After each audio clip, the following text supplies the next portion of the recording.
Well, hello, White Sox fans. Welcome to another edition of White Sox Daily Live.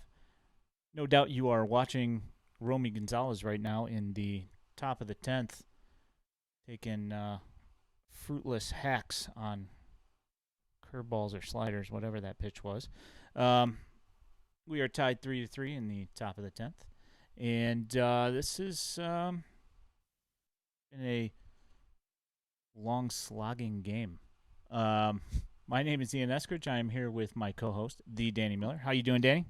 You know what? After watching Luis Robert come up here in the top half of the ninth against a closer who's been nearly untouchable for some time, I'm sitting here thinking to myself, it would be a fantastic time for him to get a hold of one of those 100-mile-an-hour pitchers that they were talking about on the broadcast, seeing as how you know this is a pitcher that his really outpaced the rest of the field as far as 100-mile-an-hour pitchers go since the start of 2022. I thought, wouldn't it be nice if Luis Robert caught up to one and then he got a hanger and he put it over the wall. And Hitting that was, mistakes.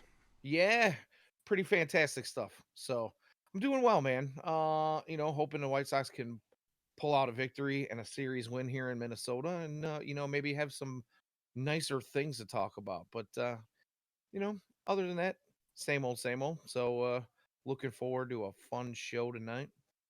If you guys want to stick around after we get through all the nitty gritty, Ian's got some special fun for us later on. But anyways, how you doing, man? There they are. There they are.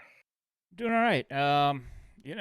It's been things have of course picked up because baseball season's back on, minor league season's back on. So, all sorts of stuff on Daily White Sox on Twitter.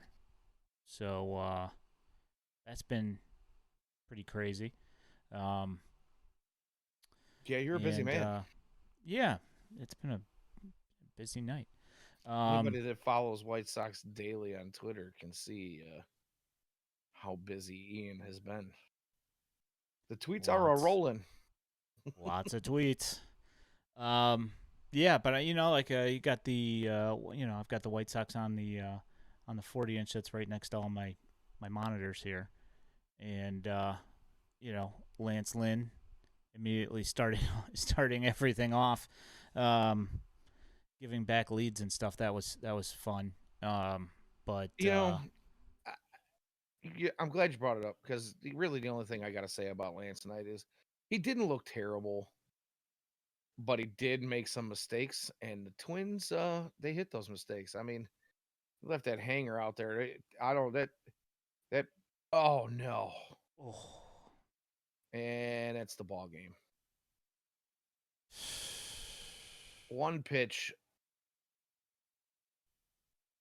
one pitch in the bottom of the 10th, and an errant throw to first base, and the White Sox do not pull out the victory. they do So that not. just They really killed that the mood is. there. Hanser Alberto and his throws lately have been redonkulous. Yeah, I'm gonna bring up one of my things I made yesterday. Um, as a reply to the Hanser Alberto um, error yesterday. Yeah, Um, costly. yeah, just go ahead and bring this guy up here. Go ahead. Wow. Da-da-da-da. Well, so much for what I was saying, huh? I guess so. That was. I Way to mean, take the wind out of my sails there, it was Hanser exciting, Alberto. It was. and then then that just kind of took the wind right out of the sails, didn't it? Yeah, but yeah, it did. Well, anyways, I was just saying, that pitch to Michael Taylor. I mean, it couldn't have been more tailor made for a dinger. I mean, he really just kind of hung that one right in the middle, and he didn't miss. So, I mean, I'd like to see a little more command from Lance especially if his velo is going to be down on average about a mile to a mile and a half an hour. Uh, I just if he's going to be down, he's never been some overpowering fireballer, right? Yeah. But he's got four different. You guys got like 7 pitches, 8 pitches in an arsenal. Four of them are different types of fastballs with the sinkers and the four seamers and the cutter and blah blah blah blah blah. But his thing has always been he's got to be able to not only change speeds a little bit, but he's got to have some command and place them pitches. And the command has been a little wonky to start early this season. Sure has. All right, so I'm gonna go ahead and bring this up. Hold on. There we go. And we've talked about this before on this here stream.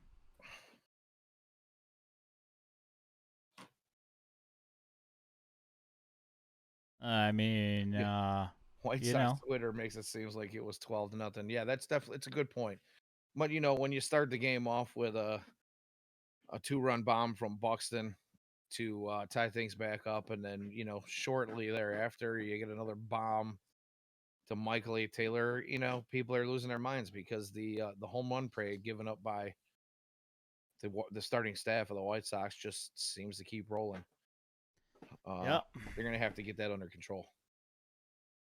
So, answer is Pedro's Larry. Changed my mind. I can't change your mind. Yeah, That's the thing. yeah.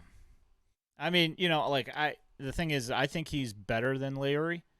But as we've seen the last 2 days when he's starting, both times he's cost the team on defense. And the thing is, he's a much better base runner as far as baseball IQ goes, and I would like to think that he's generally better on defense, but the last 2 games have been starkly in contrast to that belief. Yeah, yeah. I can't disagree with anything you're saying. Although we've seen a couple of tweets and some quotes from a Mr. Grafal earlier today that says that we can probably expect to see Yoan back uh, at least later on this week, if not by the weekend. I would have to think that between Yoan and now Lenine Sosa, which I heard a little birdie told me that Lenine Sosa probably would have been in the lineup today had he found out he was going to be on the move a little bit earlier and maybe Of had course, gotten yeah, to whatever. Minnesota a little bit. I'm just thinking maybe we see a little less of Hans Alberto start the Yeah, I game mean, I would have been much happier with Sosa at second, Andrews at shortstop, and and Romy in then the Berger hot at corner third. or Burger. Yeah, probably. Sorry, I mean that's just my 2 cents. right. Is I'd rather I want to make sure that Berger's bat gets in there. You know. Right. And you don't want to bring extremely hot, albeit down at AAA. You don't want to bring an extremely hot Lenine Sosa up and sit him down and immediately try to cool him off when his confidence and his bat are rolling. So, Yeah. I heard it was just a timing thing. I don't know how true that is. Sources, but Yeah. my sources are nobody's. So Well, I we'll mean, this is it. That's the thing is that, if they find out like early in the day, then even if you fly in the morning, you're probably not starting a game right. unless there's like nobody else. Unless you're like a catcher and the starting catcher's out in the backup catcher's cheeks. That's pretty much Right. about it. Right. So, and even then, like that's still cutting it real close. So, Right. um, Yeah, I would love to see Tim Anderson out there, but Hanser kind of hung him well, out to let's dry a little bit yesterday. So let's get into that. let's. So, Talk stop about me the if next you've man up too. We'll talk about that a little bit too. stop me if you've heard this before. Tim Anderson is on the IL. It's going to be out 2 to 4 weeks Yikes! with a sprained knee. Eloy Jimenez on the IL. Um, and then Yoan dealing with back soreness. So he's not going to play for this whole series. Joe Kelly Oh God, this is the one that running really. from the bullpen to a benches clearing brawl in Pittsburgh strains his groin. I mean, Are come you on. kidding me? I mean, it never ends. It's No, always the same thing, you know? yeah, it is the same thing, and we just we've talked about this for a few years now, but it's White Sox fans. I can't blame them for feeling like we can never have nice things. But I will say this: the difference now that I have a slight bit more optimism than I have the last 2 seasons for a couple of reasons. Tony being gone and Pedro being around is part of it. That's one of the reasons. But I've talked about this a lot the last couple of years. The whole next man up thing, right? Because we've seen countless injuries where you're just going, "Oh God, what next? Who next? Who's gonna get the curse?" Right? It's always the same guys. Yeah, and right, and it was in Tony La Russa's world, it would have been Leary Garcia playing you know 8 positions, and if not 9 positions on the field. If he had 9 Leary Garcias, they'd all be playing. True. The And they'd difference all with be this, leading off. right? Or hitting in a 3 hole. Yeah. Oof. The difference between this year, besides Pedro being at the helm now, is I think next man up shows a little bit more promise for this White Sox organization now. We can talk about the way they develop and the scouting, and whether it's been good, whether it's been bad, but towards the back end of this rebuild, Rick Hahn started taking some younger players that are now starting to make their way through the organization. And Mike Shirley's done some pretty good things with that scouting department.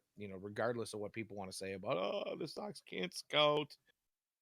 Over the last few years or so, I'd say there's been a shift in that a little bit. And you know, instead of just having Leary Garcia and some of the other names that we've seen come through here the last couple of seasons, now we've got some young homegrown talent instead of old retread wash up guys to be the next man up. And then nothing against the Billy Hamiltons or who's the other, the Brian Goodwins. You know what I mean? The guys that were supposed to be nothing against those guys. They came up and did some things when they were next man up. Albeit short lived in most cases. It seemed like they were gonna help win some ball games. But now we've got some young talent coming through. We see the Romy Gonzalez's, we see the Lenine Sosa's. There's a handful of bullpen arms that I think we're going to start seeing roll through here soon. It's just a different feel for me. And I kind of wanted to pick your brain and see where your head was at on the whole next man up philosophy, because I honestly feels like we're going to see it. We were hoping for changes in this injury, you know, in the way injuries occur here on the Yeah. South Side. But I just want to get your feel on what you think about all that. You know, I honestly don't know. Like White Sox Twitter is ablaze right now with DFA Hanser stuff. Of course, as knee jerk Twitter will be. And I mean, don't get me wrong. Like the last 2 games for Alberto have been, uh, just catastrophic as far as like when it came down to a big play. It's not. It's him making the mistake, and he's not the guy who's supposed to be making the mistake. He's supposed to be fundamentally sound as a utility player, and it just hasn't happened. But One thing I was thinking about this morning, when thinking about things for the show, was thinking exactly about this, the next man up thing, the fact that the White Sox signed, and like this is, I also, I talked to Kurt Bloom about this. If you're subscribed to our podcast, I did interviews with Kurt Bloom, the Barons play-by-play guy, and Hall of Fame broadcaster. Super nice guy, full of awesome knowledge, and obviously a lot of knowledge about the Barons. But I also did a interview with Dan Haloti, who's the play-by-play for the Cannonballers as well. But I mentioned to him that I was kind of shocked that the White Sox signed as much outfield depth as they did, with Victor Reyes and Billy Hamilton and Jake Marisnick. And I'm personally genuinely kind of surprised that they did that, knowing that you've got Uelke Cespedes and you've got Tyler Neslony, and both of those guys got bumped back to the Barons. And I'm not mad about that per se, but like when I watch Jake Marisnick play, to me he's you know not worth a whole lot. Well, Personally, when I we've look talked at it, about this in the past. I mean, we're talking about a guy who hasn't really hit, much over 200 in 4, 5 seasons, something somewhere in like that that. time. Yeah, I mean, can he play a defensive outfield? Sure. he's okay. I mean, the thing is that like again, like when you talk about like a major league depth guy, they should be either. I mean, I guess he's competent at both. You could say that, but he certainly doesn't, excel at one or the other. I mean, both of them are just kind of, yeah, okay, he plays. Like, I mean, he went 1 for 3 with a walk tonight, and like you'll take that in a replacement role up in the major leagues. Well, But as long as it's a short stint, but what if one of these guys goes down for an extended period of time? And let me just knock on wood before I speak that into existence. But we've talked about this before as well. The drop off in production after finally getting a competent outfield, or more than competent outfield, I would say, and actually having a fully complementary outfield with Robert and Benintendi and Oscar Colas out there throwing the leather around and doing some things at the dish. One of these guys goes down. Sure, you got Romy Gonzalez to go out there and patrol a little bit, and he can he can handle his own, and he can swing it a little bit. We've seen that in limited fashion, obviously hasn't at the been major league happening. level. It seems like as soon as the regular season started, it was like he tightened up, Yeah, and he's just having bad after bad at bat after bad at bat. And like thing is, I like Romy. I like his skill set and I like his power and his glove. I mean, you saw yesterday with that play they made at second base. I've been saying for a while now that Romy is good on defense. You guys just need to give him a chance, and then he goes and makes right. that play yesterday. But the bat, for whatever reason, he just doesn't seem to. I'm not sure if he's pushing or whatever, because I know that the guy can hit better than he's hitting right now, and it's like the difference between 95 in Minnesota and the difference between 95 at Charlotte or Birmingham.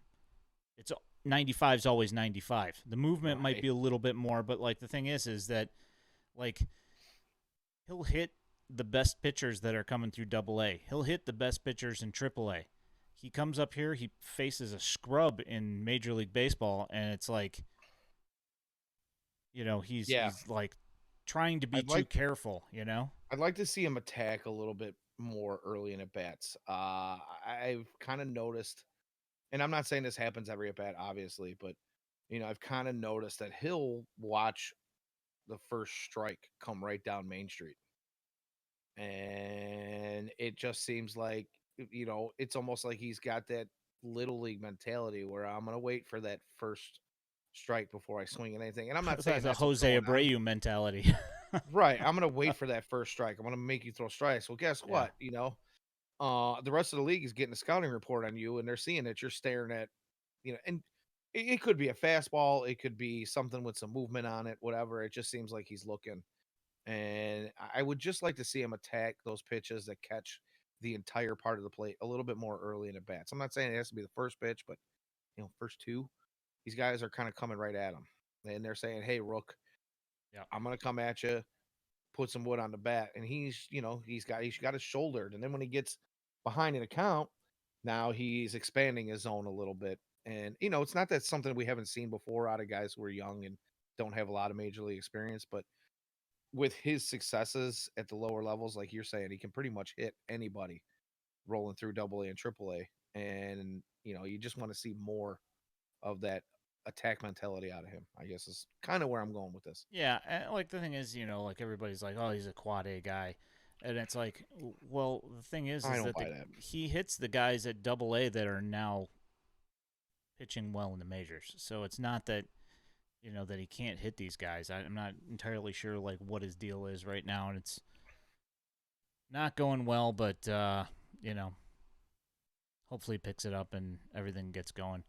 Um, but the thing is like speaking to this whole next man up thing and people being angry about the White Sox not signing like Michael Conforto and signing Andrew Benintendi instead. And yeah, of course Michael Conforto's got some home runs, but I mean in general, it's not like he's really putting up anything stellar either. So it's like, okay, so you spend 150 million or you spend 75 million. What's No, and what's I the was difference? waiting. After going to the opening day game that we both witnessed, that was just absolutely dreadful. Uh, you could almost just see without even looking at Twitter. You could almost see after Conforto hit that dinger, that all these Sox fans are going to lose their mind. We should have signed Yep, it him. was it was on Bring him in. Twitter. I saw it. I Yeah. saw it in my head immediately. I was like, oh, here we go. Here Mm-hmm. we go. The Boo Birds are going to come out, and the Fire Han people are gonna lose their minds, and there it was. It was there.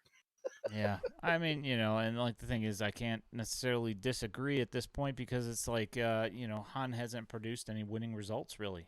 So Yeah. I can't say that I necessarily at this point say, and that I was the last person, not the last person, but I'm one of the people that's not knee jerk when it comes to like we should fire Rick Hahn or whatever, and I'm still not necessarily to that point, but I mean, the No, results but haven't been there. It's kind of I've been saying getting it for there. weeks. You got to show me something, and they haven't done it yet, Yeah, unfortunately. So I'm still hanging out hope. We're what 12 games in now. 12, yeah, something 12, like that. Yeah, whatever. I don't even remember. 12 games in, and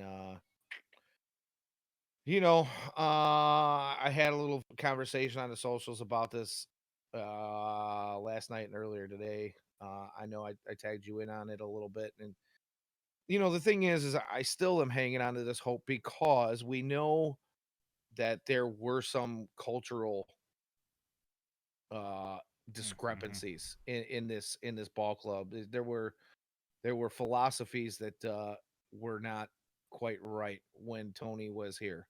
Jose Abreu coming out and saying things like it wasn't a family atmosphere. Uh, the winning mentality wasn't there.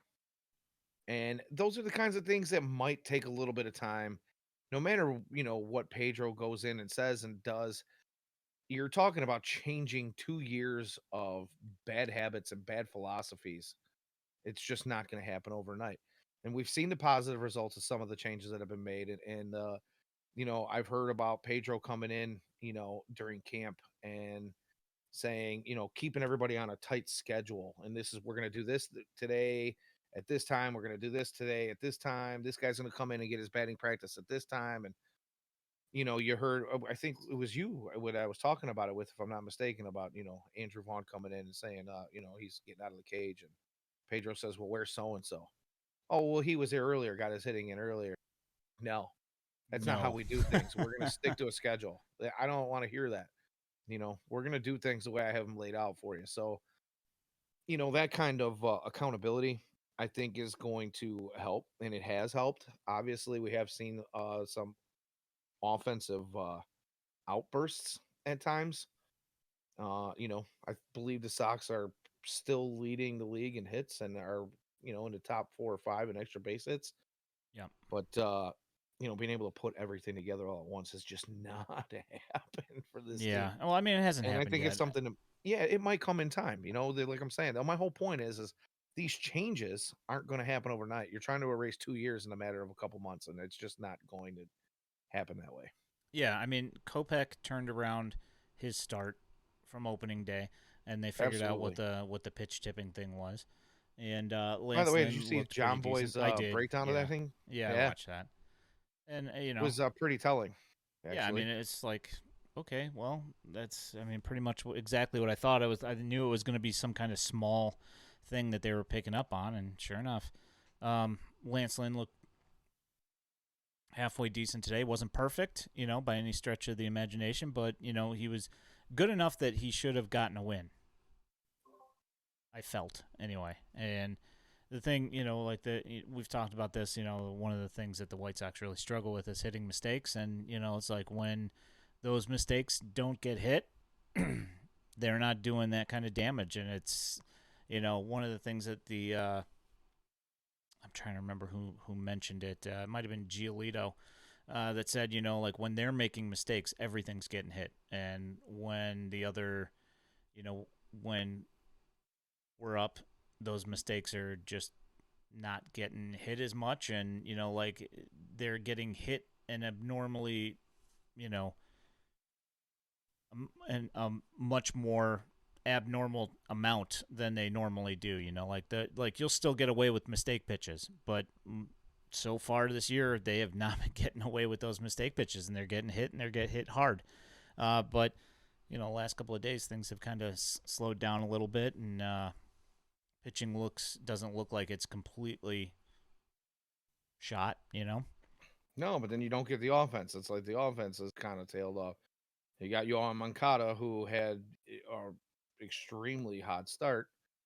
All of a sudden, the back tightens up on him, which we've heard that story before. And then you got, Luis Robert, who misses a couple of games because he's got a little nagging something or other that he's working on. And then, now we've got TA sitting down who, TA is doing TA things. He doesn't walk, but he gets on base. He's got, I think he's got 1 or 2 walks already this season, which fantastic. But guy's an on base machine, right? Yeah. And now you're missing him. And, Yohan Moncada will be back, but who knows with, the way his back and his legs have been the last couple of years. How often is that thing going to tighten up on him? Are we going to have to see him sit for a week, once a month? I sure hope not. Yeah. Uh, and then when you start piling all these things together, this white hot offense all of a sudden starts to kind of cool down. And instead of getting 12, 14 hits a game and putting up 6, 7, 8, 9 runs, we're seeing them get 4 hits a game and put up 3 runs. Get shut down for 8 straight innings. Yep. I mean, yeah, it's I'll frustrating, talk to you now. That's hilarious. That's a great answer. For those of you who are wondering if you're not watching on the stream, Grimtall in our chat here says, "Come talk to me after the parade." And our lovely host Ian says, "I'll talk to you now. Let's go. What you got?" Yeah. I mean, the whole thing's just frustrating, and it's like, I mean, I know things happen, but I mean, it's just, and of course, it's going to be one of those things where everybody, because due to the way last year was, I mean, everybody's going to be on the ledge right away. You know? Well, can you blame them? I mean, we've No. been jaded so bad with these injuries the last couple of seasons. We've been jaded with bad play and not being able to put things together like we're seeing right now for so long. I can't blame folks, honestly. But at the same time, I want to say it's been 12 games. And it's a new regime. I'm gonna try to, because I can't say I'm not guilty of it either. You and I try to get my frustrations out in private chats between you and I and maybe a handful of other people, so I don't come onto the show and turn into a little whiny, you know, whatever. And you've been pretty good at talking me off the ledge. I didn't think you needed any talking off the ledge. It's kind of one of those things where like my initial reaction within like the first like minute and a half of something happening, like I'll type something up. I'll type a tweet out, And delete you it. know, but then I delete it because You don't know how because many I times I've done that. yeah, I know that it's that I'm just fired up from the moment and that things aren't as bad as you know my initial reaction to everything is. And that's the thing. That's the bad thing about Twitter is that a lot of these people are not capable of doing that. They can't hit delete beforehand and they know that it's going to get likes because the same Everybody else is emotional. exactly. So it's going to get a lot of likes and the hot takes always get, a lot of attention and the patient people, get a bunch of people showing up with pitchforks and torches, you know, ready to burn down your house of positivity, and I'm not letting it happen. No, no. And I was called to stand the other day over something stupid. I thought to myself, man, I'm just trying to keep it light. I'm Yeah, just keeping it light, man. Like, I feel you. I get you. I want to yeah, beat my head off the desk, just like everybody else does. yeah. But I'm also trying to be rational, And yes, can you? Oh, you can't win the World Series in the first 10 games of the season, but you sure can lose it. Yeah, sure, that Nah, I applies. don't know about in the first 10 games of the season, but Uh, Every game like counts, right? yeah, That's the way I see it. Every game no, for counts. sure. Sure. Yeah, Does I does agree. that philosophy apply? Sure. But I still don't think we're in this, we're not in this crazy tight division race where the entire division is really good and you're going to be fighting for a spot at the end of the season. This is a very winnable division for the White Sox still, Yeah, even with yeah, some of the moves that were made by other teams in this offseason and some of the graduations that they've had out of their farms. This is still a very winnable division. And I think these games now, we're finally getting into divisional play here against Minnesota.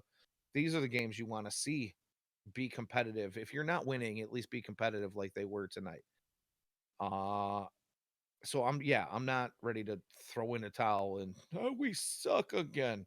I'm not going to do that. But don't get me wrong when I say, I want to beat my head off the wall. I want to throw things at my TV just like everybody else. yeah. So Grimtall says 5-7 isn't awful, and No, it's not. I mean, the thing is that yeah, you go, in the first 15 games, if you go, 1-14, yeah, that could cost you the season, 100%. But 5-7, being 2 games under 500 in the first 12 games, I mean, there's not any reason why they can't make up those, like four or five games through 150 games left in the year. So I'm not really terribly worried about it, but there's obvious room for growth. I'll put it there. All right. And um, like I said, at the beginning of all this, I'm still hopeful that these are just organizational changes in philosophy that aren't going to happen overnight and that we will see the swing in the right direction on some of the mistakes we're seeing being made early on. I like what Grimtal has to say here. He yeah, says, "Thing is, you can still win the series tomorrow," which is absolutely true, and it's I true. would love nothing more than to see that. Uh, and they need to be winning series and splitting on the road against top teams. That's how you win the division, and I can't argue with that. Obviously, as a White Sox fan, you want to see more than that. I would love nothing more than to see this be a 100-win team year in and year out, or close to it. Plus or minus five. But chances are, as White Sox fans, we're not going to see that. So you just got to hope that this team plays up to its potential and stays relatively healthy because we've already seen the health issues come in. But yeah, they stay relatively healthy and they get hot at the right time. They could easily compete with any team out there if they're all on the same page. Yep, I agree. Um, I mean, the pitching has taken a step forward in a short amount of time. You know, and I don't see any reason. And the offense has been fairly decent. And the Twins were first in the division when we went up there, and they're playing the Sox tough.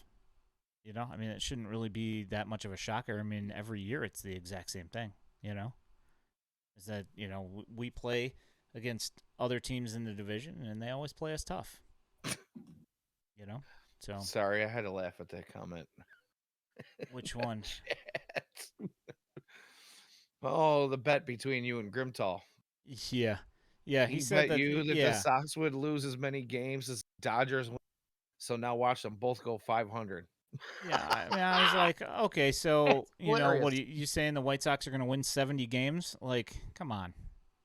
Like, I know you're being silly, but like, let's be real here. There's no way the White Sox are winning 70 games this year. There's just no way, unless they Never, sell the never say entire team. never. Never say never.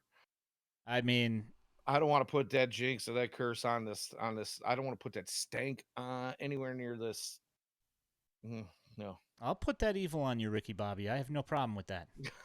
You know, like there is no way that they're winning 70 games Don't this year. put that evil on me, man.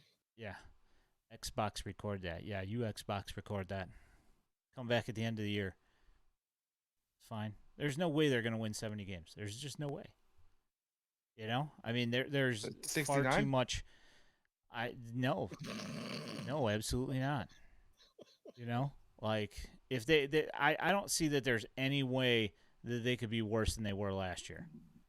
I mean, just think No, about absolutely not. all of the absolute, like, just the complete and total decimation of the team, where they could not score runs, and they I still mean, won 81 games. I think you could bring up half tonight's roster and still win 81 games. Depending on if the pitching stayed healthy in that scenario, yeah. You know, I think that the pitching that the White Sox have, in Davis Martin and I think that they could, withstand, like, at least to a point, they could withstand enough stuff that they could get to 81 wins, certainly above 70. Yeah. I So, mean, every team's going to have to get through their setbacks. We could talk about the Sox being injured, but really, honestly, there's been a spate of injuries across baseball again early on in the season. We've seen some star players go down for other teams as well. It's not a just the White bunch, Sox. actually. Just it just feels that way for White Sox fans because we've been stung by that bee so many times already. But there's really has been a ton, and it just seems like there's this trend is going to continue for a while.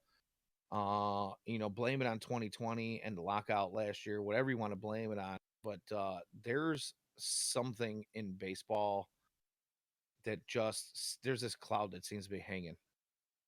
This injury cloud, and it's not just the White Sox. So everybody's going to have to they're going to have to get through their growing pains. They're going to have to get through their setbacks. Uh, which is why I asked you, kind of what your feeling was in the next man up thing, because it just feels different to me this year for the White Sox. I just feel like there's a little bit more younger talent in the back pocket that could potentially step into some roles and do some things. Yeah, I mean, I'm just like, I'm not one of those people that's gonna, keep on saying it's early until June. No, absolutely But not. like I have certainly more restraint to say that it's still early now. You know, Yeah, like and to let's at least not get through April before we go jumping off bridges. exactly. Like I'll be right there with everybody if we're like mid-May and they're still playing like garbage and they're 8 games under 500. At that point, yeah, I'll be unhappy. But right now I'm just not there yet, and I'm gonna give it a bunch more time to get to that point where I get aggravated about it. Can't disagree at all. I cannot disagree. Oh, not one iota. Um. So speaking of the minor league stuff, Lodell Chapelli made his national televised debut tonight for the Winston Salem Dash. I'm gonna go ahead and bring up his second at bat here. Is that how you pronounce his name, by the way? Chipay? Yeah, yeah, it's Lodell Chapelli. Okay. So I'm That gonna go ahead and I had not picked that one up. yes, Mr. Lodell Chapelli. They call him Chappie though. Chipay. Right. So let me go ahead and bring that business up. There we go.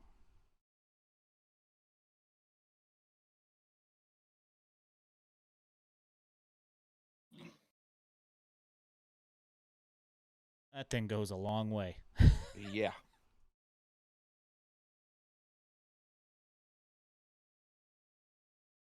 I'm gonna go ahead and bring that back.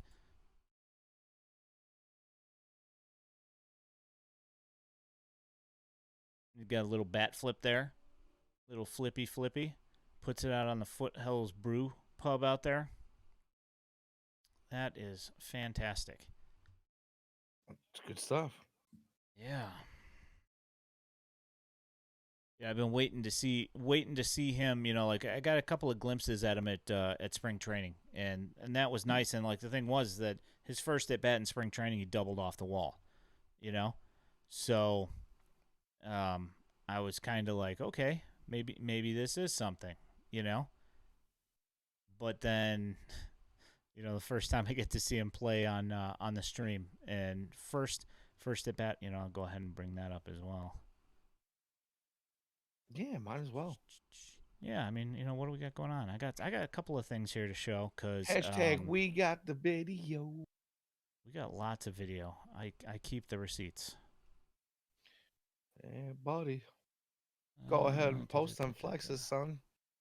Yep. What is this thing? I know it's on here. That's just how much video we have, or Yeah, I should say that's you have. part It's of the just that problem. much. Yeah. You gotta sift through all the good stuff to get to the even better stuff. Exactly. All right, so here's the and of course like tonight, Andy over at in Winston Salem, they didn't have any audio tonight, so there's no play-by-play on the game tonight. He said they're gonna have it fixed for tomorrow. Yeah.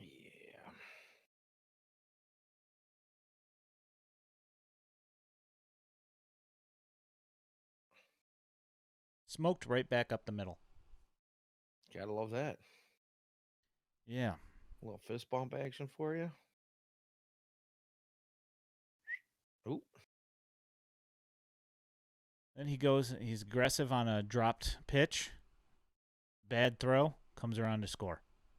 It's a beautiful thing. Yeah. Second to home on just a little bit of a drop pitch. And that's how you do it, folks. Yep. Taking advantage of mistakes. Yeah, I posted it and Andy Barquette's like, shocker. He told me, and I was excited because like with how the glowing reports are from Andy. When I hear that, I'm like, okay, like everything that he's told me, like, well, you hope that when you're good. talking to the minor league hitting coordinator, if he's going to give you a tidbit, it's going to be spot on, right? I mean, you would hope, but you know how that stuff goes. Right. Like of course, like the guy's gonna glow about his own guys, but I mean, he's like, yeah, this guy's good. He's the thing though is, Andy Barquette's not going to drop those breadcrumbs if he doesn't have a reason to. You know what I mean? He's not the type of guy that's going to go out there and give you a bunch of information, just because. So Yeah, I of would take those breadcrumbs and run with them. yeah. I'm gonna go ahead and bring up. So last year, Tristan Stivors, I think Stivors, the draft in the draft last year, we took him closer, led the NCAA in saves last year, and dude's got just like insane spin rates and stuff like that. And I posted about it when he came out in spring training and pitched really well. And somebody's like, "Yeah, okay, whatever," like, so what? Stop it. And so I was like, okay, but I want to bring up this pitch that he threw tonight because it is gross. Oh, and he retweeted it. So how do you like that? Hey.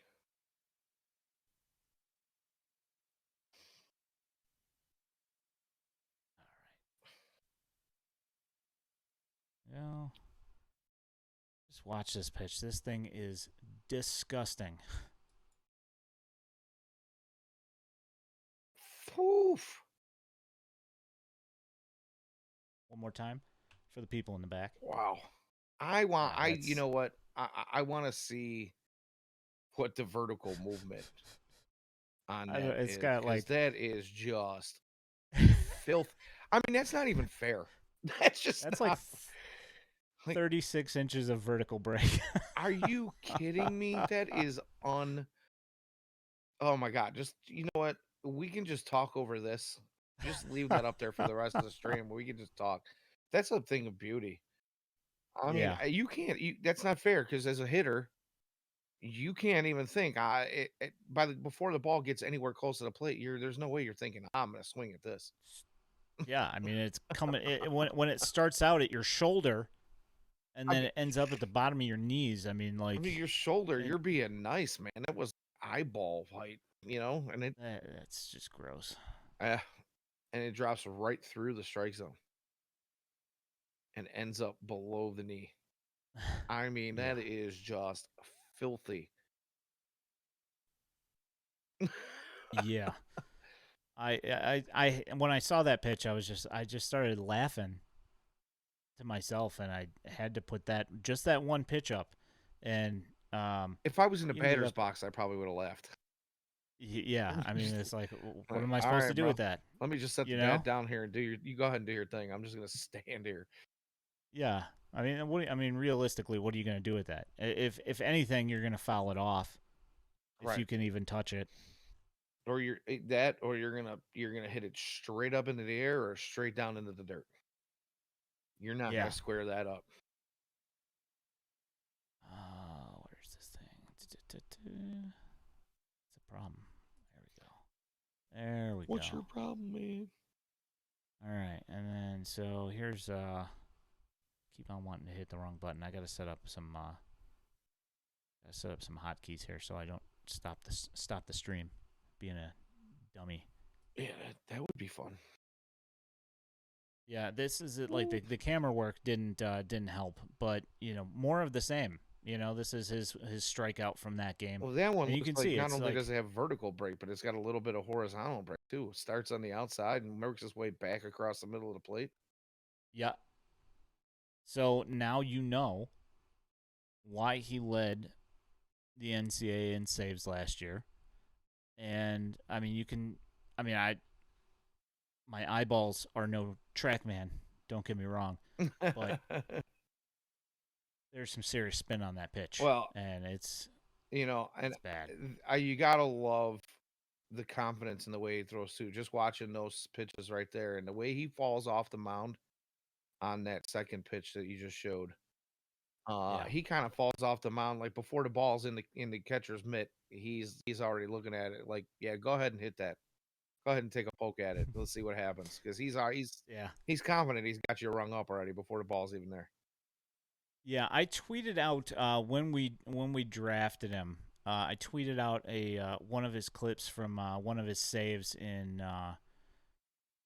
NCAA last year, where he threw a curveball like that and struck a guy out, and he was just screaming on the mound. So no doubt, like when he was walking away, he was probably saying something, and I would like to hear what he was saying because it's no doubt quality audio, but yeah, there's unfortunately no audio on tonight's broadcast. The one thing that I heard in that entire broadcast was at the very end when they were one strike away from winning. I heard the sound effect of a drum go boom, boom, boom. That's literally all I heard. So, let's see. Oh, I can't hear you. Did you mute yourself? I I did indeed. See, and I was just saying that Good for you. I can't say that we have not had days like that. You know, technical difficulties are they're a real Oh yeah, thing. You know, as I yeah, speak, and I've got myself muted. So now I'm just stepping all over my own junk. yeah. You know it happens. Um, yeah. So we're almost an hour in. So Really? coming up, yeah, God, that yeah. No, happened exactly. quick. That's the thing. Yeah, it did happen quick, and like I like to I'd like to commend both of us on not jumping off the ledge and freaking out about stuff because it would be easy to do that at this point. And Indeed. if you go out there on your socials, you're gonna see people jumping off the ledge, and just not ready to do it yet. Now, Certainly not going to discount Hanser Alberto as a meaningful piece to the team, despite the fact that he has made a couple of bad plays here. yeah. Did you happen to catch? Oh, actually, I think that was what I talked about with you. The thing that I tagged you in was the video with Bernstein and Layla. Oh yeah, yeah, Yeah. And the person that posted the video says, I don't agree with Bernstein that much. I don't think he's that bad. I don't necessarily disagree with him. I don't necessarily agree with him. I think he offers some good nuggets, here and there. But when he was saying basically similar to what I was saying was these things just aren't going to change overnight, man. It's just not going to happen. You got to give it time to play out, and that's I kind of listened to that and I thought to myself, I've been really close to that ledge. And you have talked me back from that ledge. And then I see that video and I think, yeah, no, you're right. We've got to just give this thing some time. That was the theme of a stream a few weeks ago. It's going to take a little time. So I gotta rein it in. Those emotions get the best of me sometimes.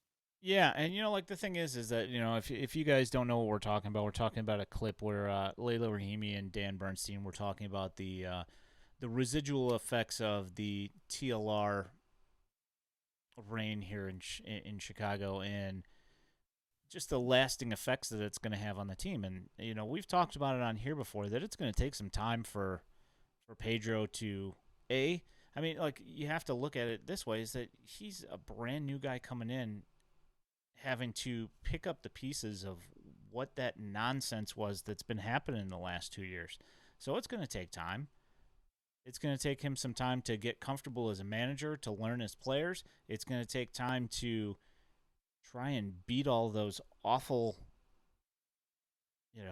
tendencies from some of these guys. Yeah, and Like you got a couple of in the clubhouse that Jose Abreu talked about, where you had some of the Latin players over here, and you've got some of the white guys over there, and you got some of the guys that like country music over here, and the other guys that like the rock and roll over there, and whatever it was, groups, these little cliques that were all over, and it wasn't a family. It's going to take time to break that up too. These guys, even though they've been playing together for a few seasons now, maybe haven't been the tightest.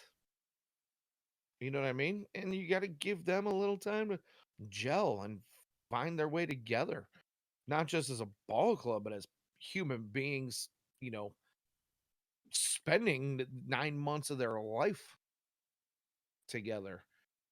I mean, if it's not working in a way where people and all these different, attitudes and different lifestyles and different, uh, just approaches towards life and personalities and all these things, it's almost like living with an ex-girlfriend. You know what I mean? Oh, we broke up, but she can't afford the rent anywhere else, so she's gonna hang out here for a little bit.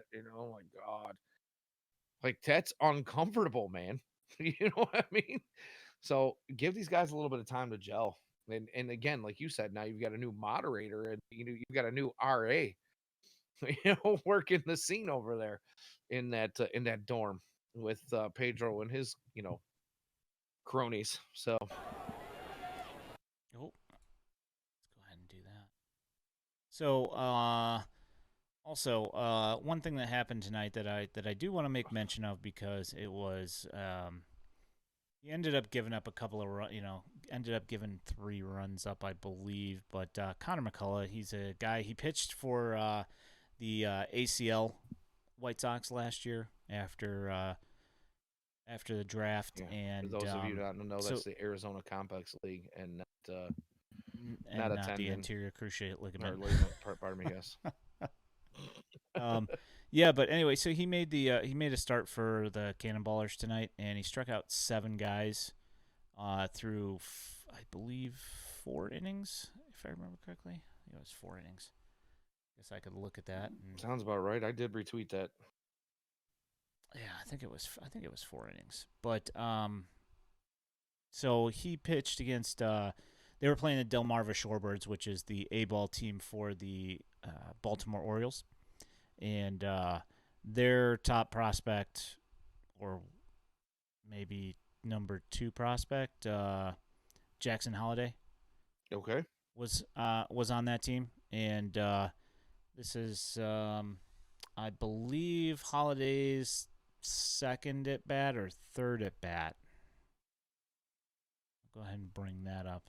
It's good stuff to see. I was very impressed with his outing today.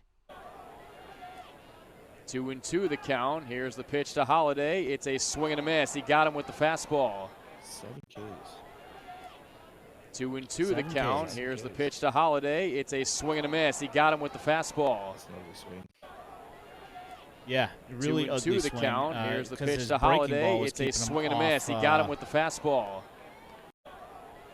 his 2-2 the breaking ball was count. keeping them way off balance. They were having a hard time with it, so that's why he kind of lunged at that one because he was not expecting the fastball to come in that was count. one of those swings where you're just taking a hack, hoping you can foul it off to live to see another pitch. And when I say Exactly. hack, for those of you not watching the live stream and seeing the video, it looked like he was chopping wood. Yeah.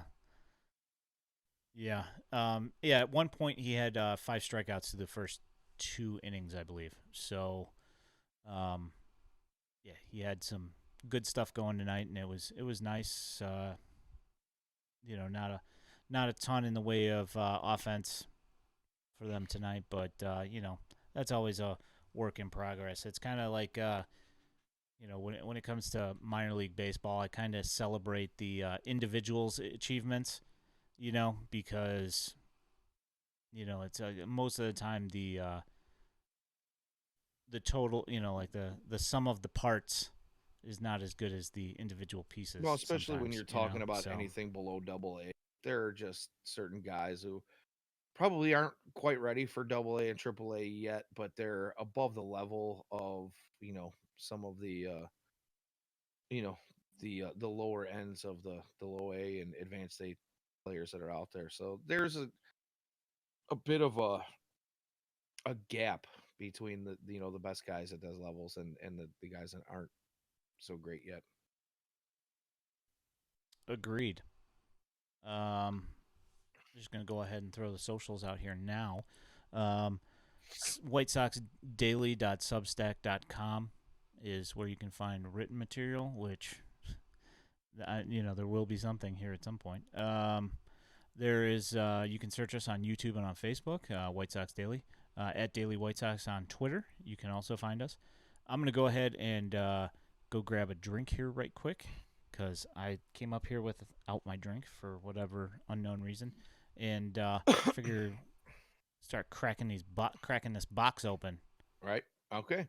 Well, you do that. Oh, so I'll sit here and scratch with the. All right. I'll hang out with the chat if I can get it back up because of course the phone wanted to black out on me. Oh, it's White Sox Larry. Hello, White Sox Larry. How are White Sox you? Larry, where have Long you time been? see. Yeah, been a minute. How you doing? I'm sure. Are you coming in here to talk just about that Hunter Alberto play? I hope not. Oh, yeah, please don't. Please. Ah, right Oh when we're man. about to get into the fun stuff with the cards here, just come in here and serve me a plate of poop. Why don't you? The old poo poo platter.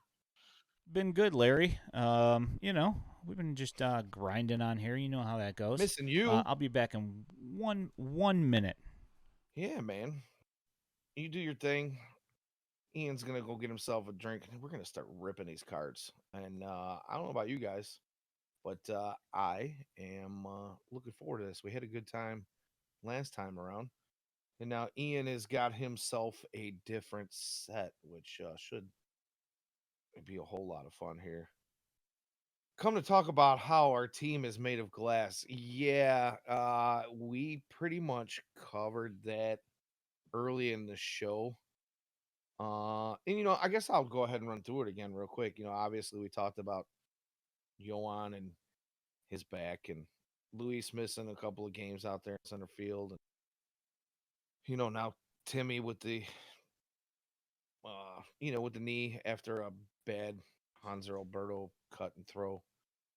But we talked a little bit about how we were thinking about the next man up mentality here. We've been talking about next man up for way too many years in a row here. So since you're here, I kind of want to get your feel maybe in the chat about what you feel like the next man up, being that it's not going to be Leary Garcia versus the world.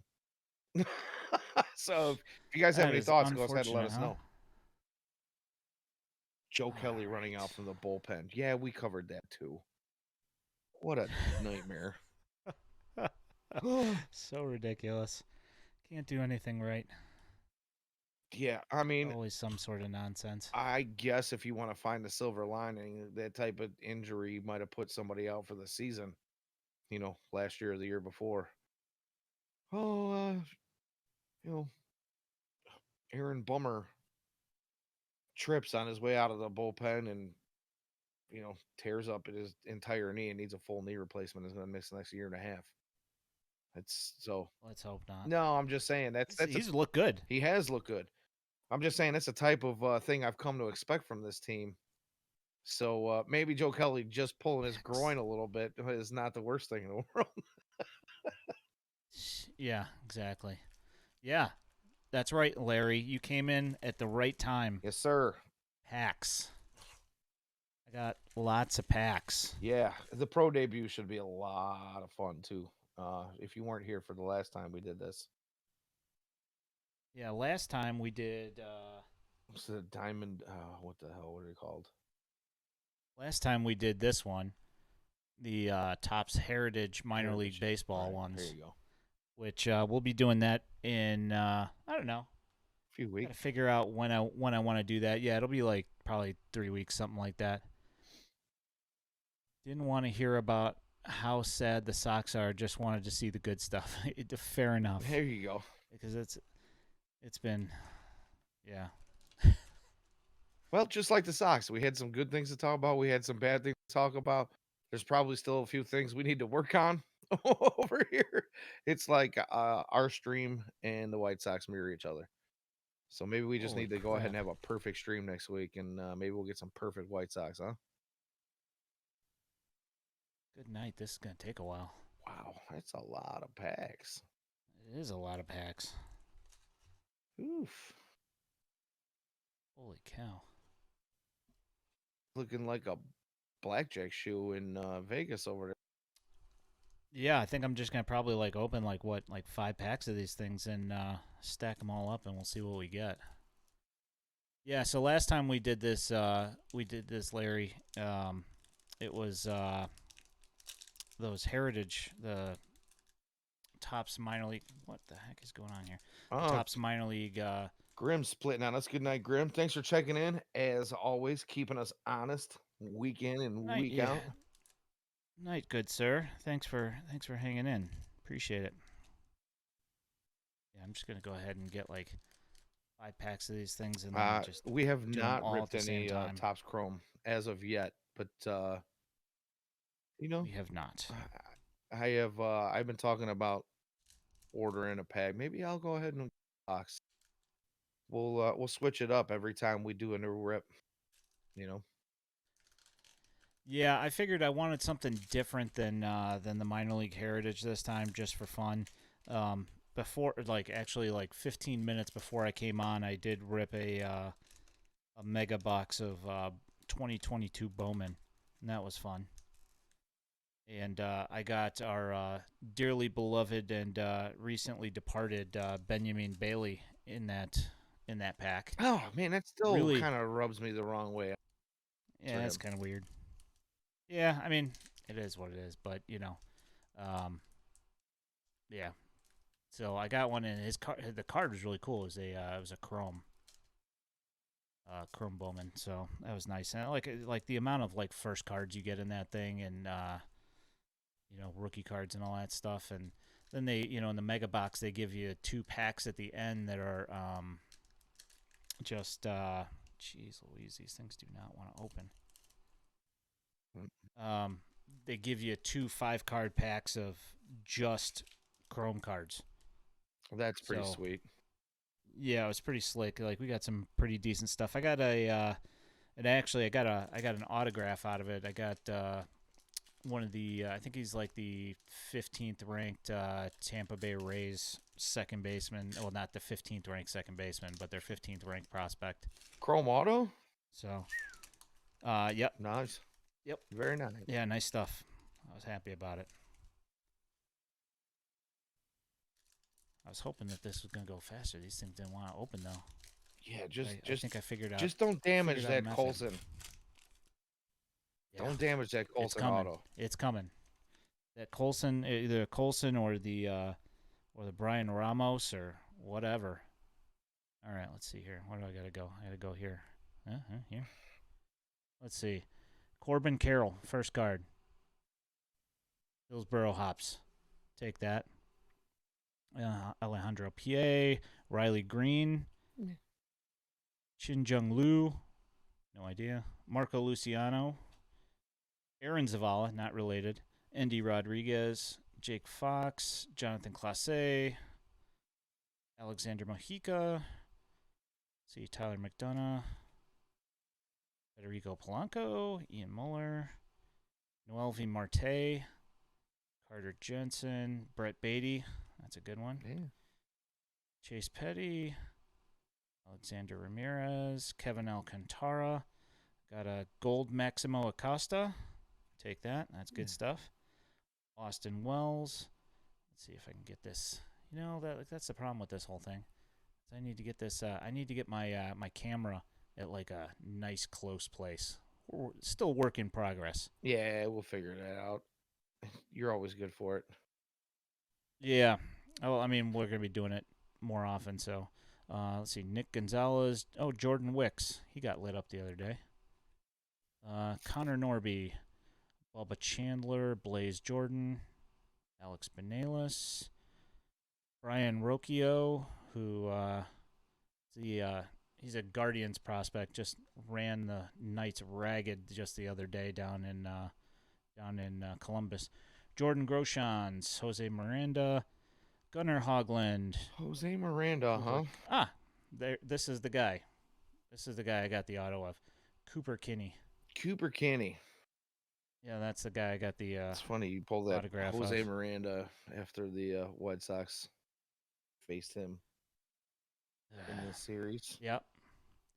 Diego Velasquez, Adele Amador, John Rhodes, Jordan McCants. Oh, look at that. The old Phil Necro. Wow. Wasn't expecting to get me a Phil Necro in there. Got a Marcelo Mayer, Cameron Cawley, and Jose Ramos. So, not one White Sox player yet. Give it. It's in this. It's in this middle pile. I'm feeling it. Sure. Why not? I'm actually. I mean, there's got to be one or two, right? You know what? I'll say I'm feeling it in this middle pile, and it'll turn out to be bottom of that third pile. 4 autograph cards per box. So yes, Larry, we do get a guaranteed sig. So I am hunting aggressively White Sox prospect autos.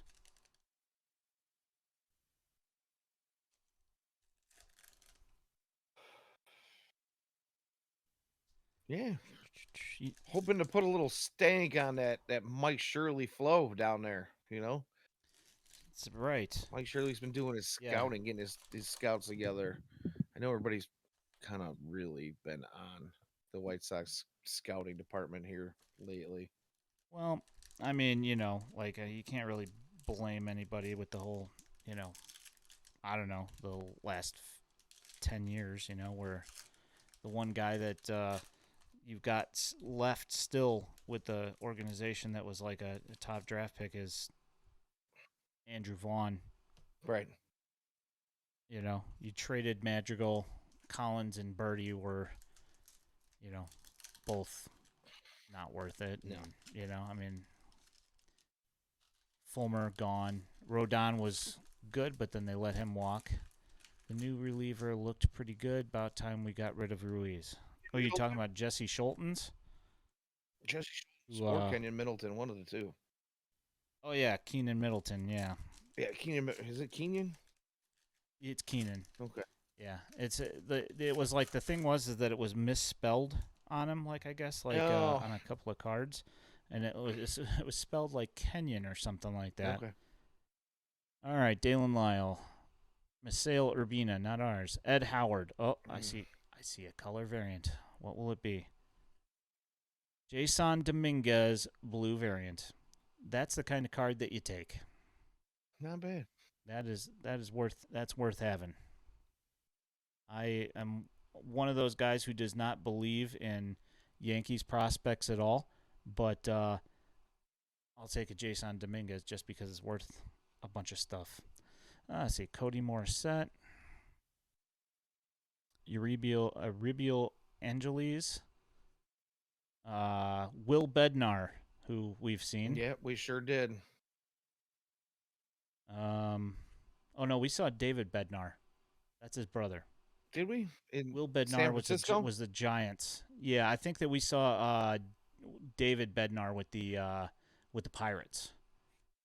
I'm pretty sure we saw Manuel Will Rodriguez during that. Did we see him as well? Yeah, well, during the That's entirely possible. During the San Francisco series, the home opener series. Yeah, I believe he actually pitched in that second game, if I'm not mistaken, or maybe it was a third game. We got ourselves a Brennan Davis, and look at this. We got another variant, and it's a guy who should have been a White Sox for life, Alec Thomas with the pink variant. Yeah, I'm going to have to sort out this camera. It's pissing me off. Yeah, he should have been White Sox for life. Should have been. See, JT Schwartz, Gyro Palmera. I don't even know. Gyro?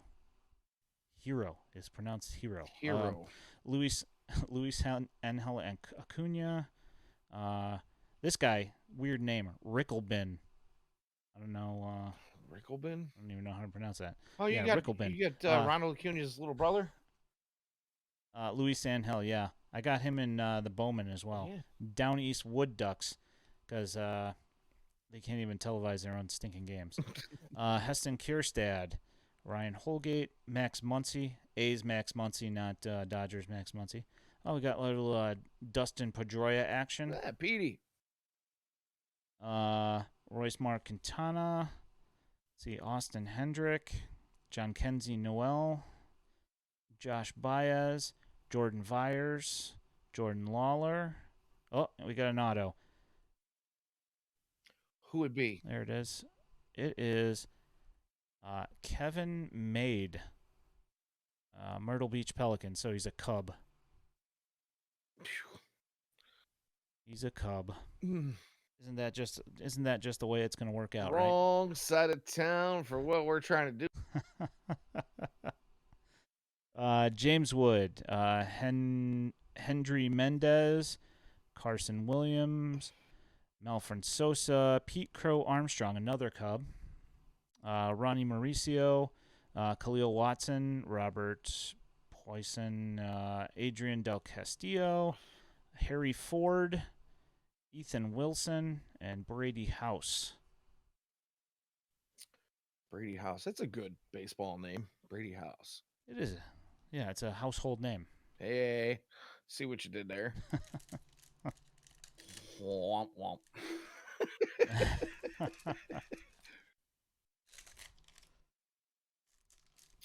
Yeah, so in this set there is Ramos, Jose Rodriguez, Oh, Popeye action? yeah, Oscar Colas, Montgomery, Kath. There's of course, the one that you certainly do not want, which is the Tatis, Elijah Tatis. He's in this series as well for some reason. It's like they wanted to capitalize on the name, and they're like, oh, his last name's Tatis, and his brother's really good, so he's going to be really good. So we're going to put him in these things despite the fact that his is he even playing? His numbers. No, he got. Well, I mean, he might be playing Sox, somewhere. Yeah, he's not in the else. White Sox system. I don't know. Yeah, Larry, you you come for the stream and you stay for the dad jokes, bud.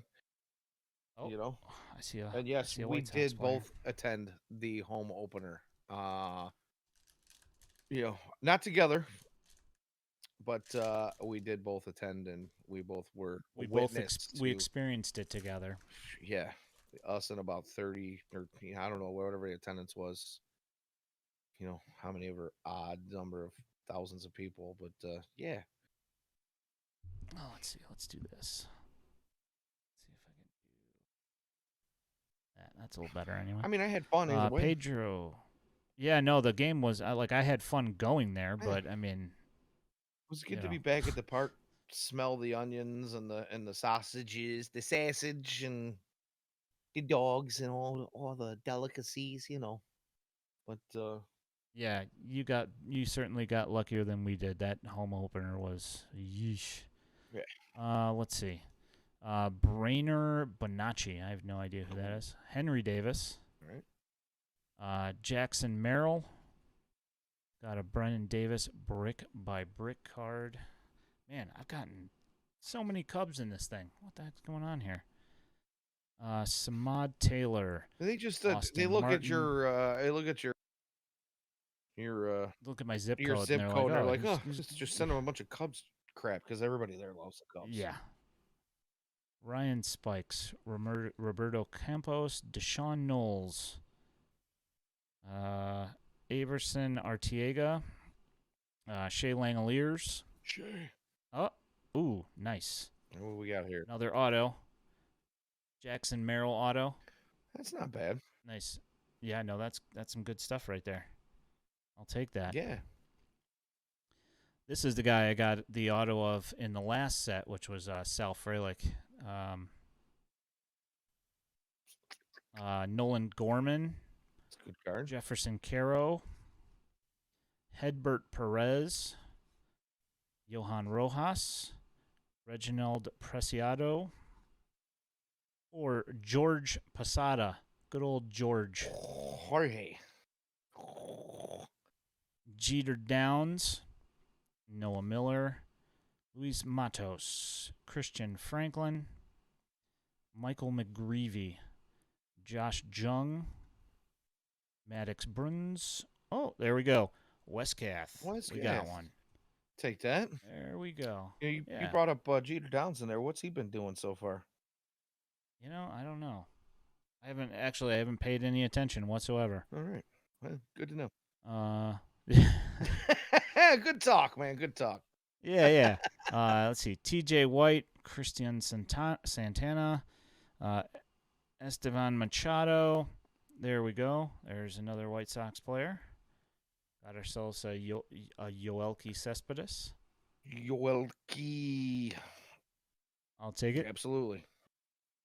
Ian Lewis. Garrett Mitchell. No, not that Garrett Mitchell. Yeah. Kyle Manzardo. That kid's going to be a stud probably. He's looked like it anyway. Jalen Palmer. Draftee debut Colton Cowser card. I wonder what the difference is between this and everything else. I don't know. It's a pretty Got a snazzy looking slick-looking card, though. Yeah. Hey, take those. Let's see. Reed Trimble. Oh, Joe Mack. I wrote a draft guide about him. Yeah, very nice. And then he got drafted by the Marlins, not the White Sox. Yeah. C.J. Rodriguez. All right. All right, so we've made it through half the box, and our two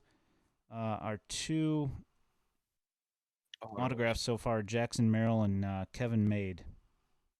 Oh, I have no idea who that is. Jackson Merrill, I do, but this Kevin Made gentleman, I don't. I'll have to consult K-Fids or something. He probably knows who he is.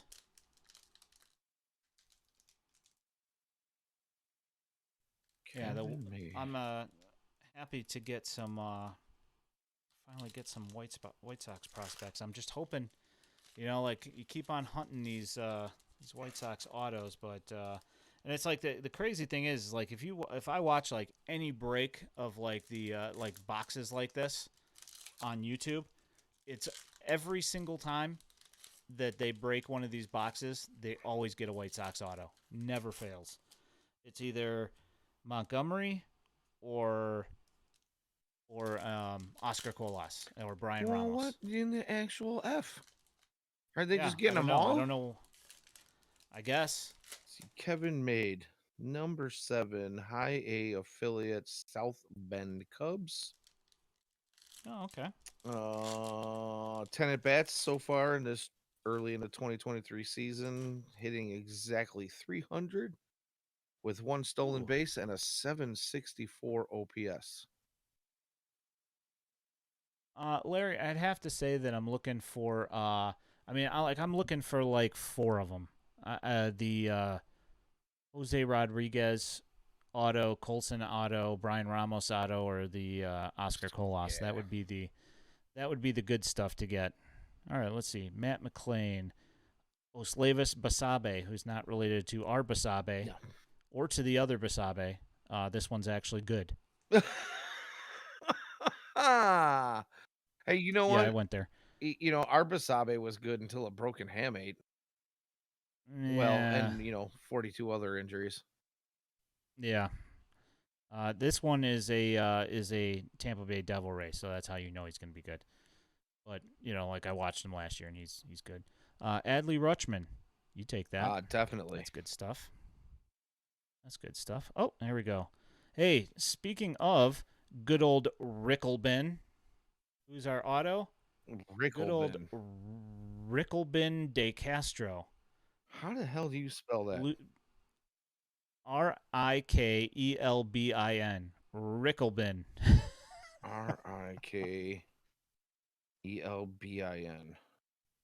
Yeah, Ricklebin. Ricklebin de Castro. I mean, so when I do a Google search here,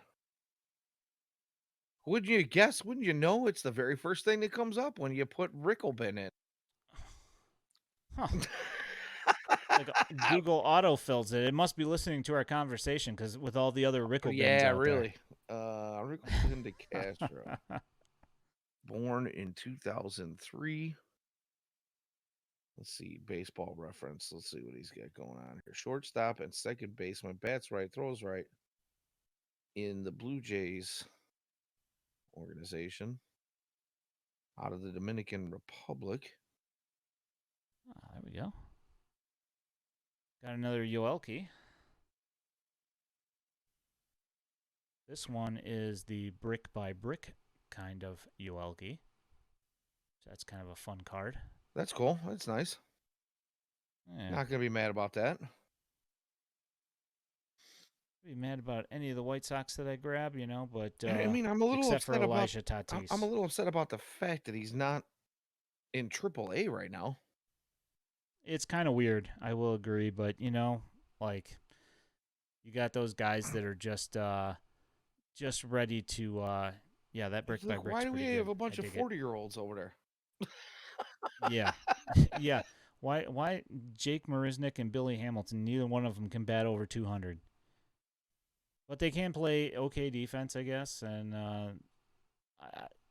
the Billy Hamilton thing, like he's fun I mean, he does have a particular skill set, and in the playoffs he would be useful, but how useful is it going to be in AAA? I mean, realistically, he's just more or less taking up a roster spot, really. Right. Let's see, Diego Cartaya, which is the big Dodgers guy. He should be really good. Nelson Velasquez, another stinking Cub. Jose Salas, Nick York, Cal Conley, and another Cub, Yohendrick Penango, Robert Dominguez, Leover Peguero, yeah. Michael Escoto. I'm still searching for that last auto, right? Nelson. Yeah, we still got one left. Dari Lorenzo, Dario Lopez, George Valera, Eddie's Leonard, Marco Luciano. Oh, I got a blue card here. Let's see. Eric Pena. There it is.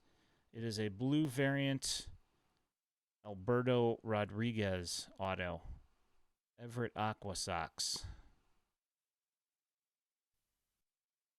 Yeah. Not bad.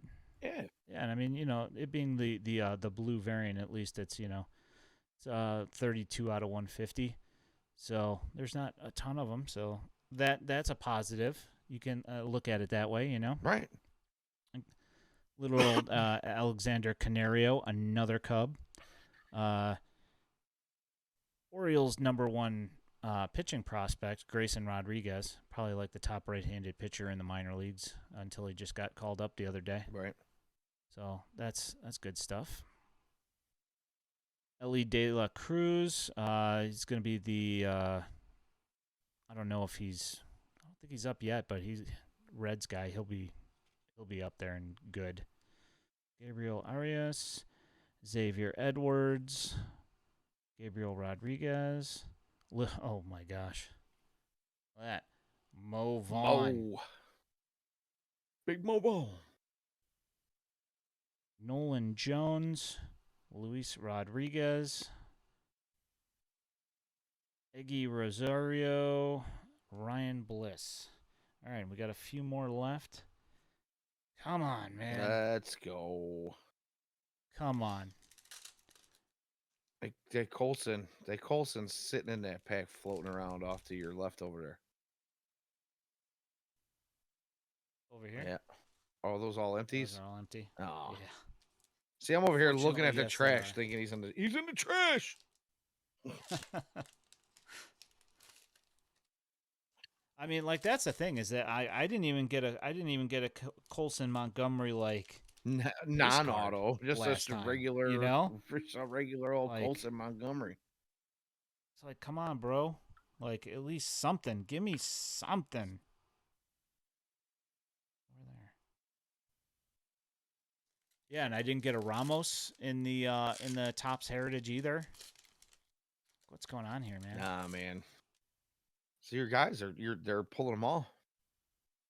Yeah, that's probably what it is. It's all the YouTube guys. They get all the streamer pack luck. Larry knows what I'm talking about. Oh, what's up there, Xavier? How you doing? Xavier, what's up, bud? All right, here's the last. Oh my gosh. Uh-oh.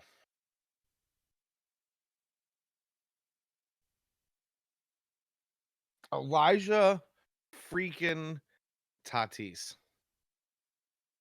If that's an auto. It is not. Oof. All right.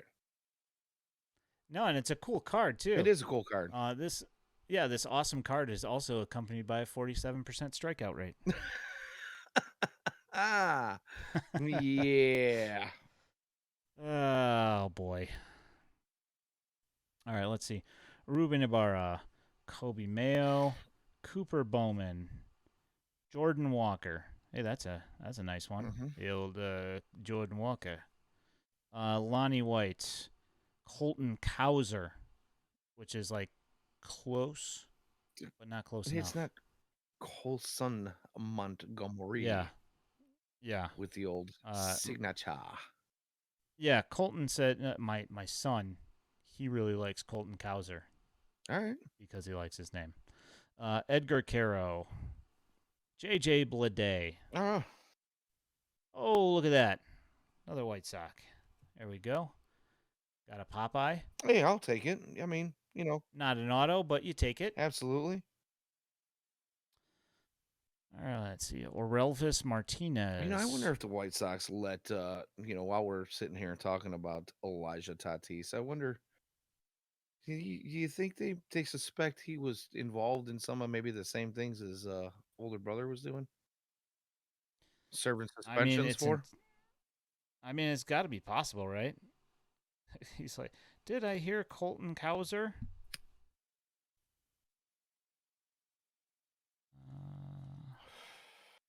Although you would hope that if that were the case, that maybe he wasn't taking enough of those enhancers because it didn't show in his numbers.